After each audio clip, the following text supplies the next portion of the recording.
Speaker, you'll recall that last week I submitted, after the presentation of the business statement, that I had picked intelligence that the VRA will be spilling soon from the Akosombo Dam. Later that day, in the evening, the VRA put out a statement confirming that they are about to spill. Indeed, they have begun stakeholder consultations in our communities to prepare the minds of those of us who live near the Akosombo Dam to get ready for another spillage. Mr. Speaker, it's with a heavy heart that I remind you and this House that it's been 10 good months since the September 15 spillage, which unleashed untold disaster, devastation. More than 60,000 people were displaced. In my constituency, more than 12,000 people. 10 months, we filed a motion.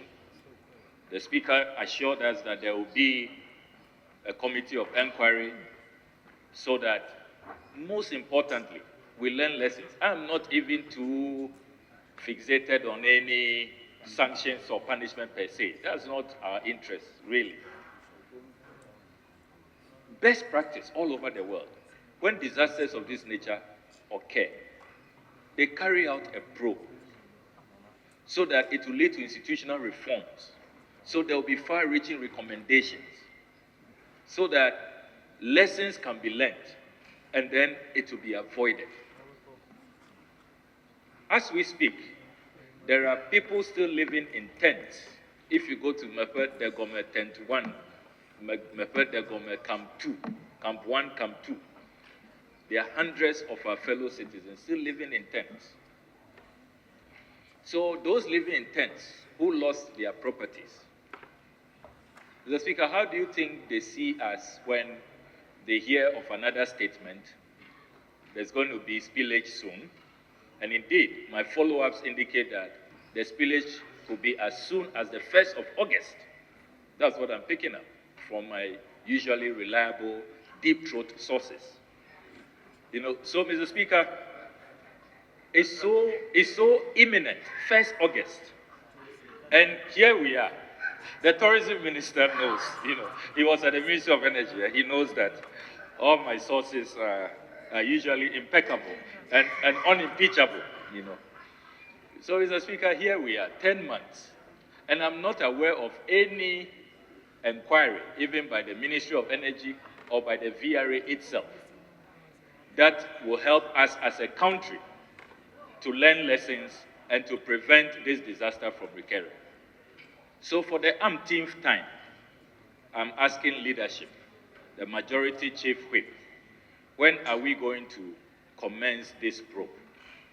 When are we going to really live up to our obligations, our constitutional mandate on this matter? And at least assuage the pain, the suffering, the anguish that our fellow compatriots have gone through. 10 good months, 10 months, 10 months just to set up a committee. Then when the committee starts working, how long will it take? 10 months. We can't set up a committee. I mean, Mr. Speaker, this cannot continue. And I live in fear. Now, constituents are calling. Is it going to be like last year? What will happen?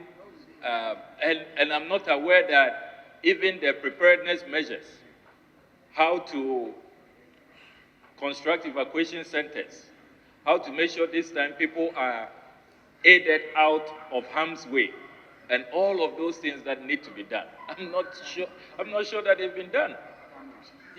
Because even compensation has not been paid as we speak. Government housing, not done.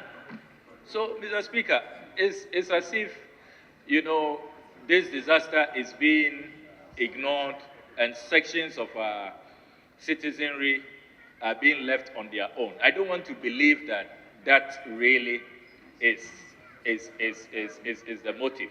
So, Mr. Speaker, I pray that this will be the last Friday that I'm reminding leadership and reminding this House that the probe ought to commence work so that we can learn lessons, so that the needed institutional reforms can be carried out.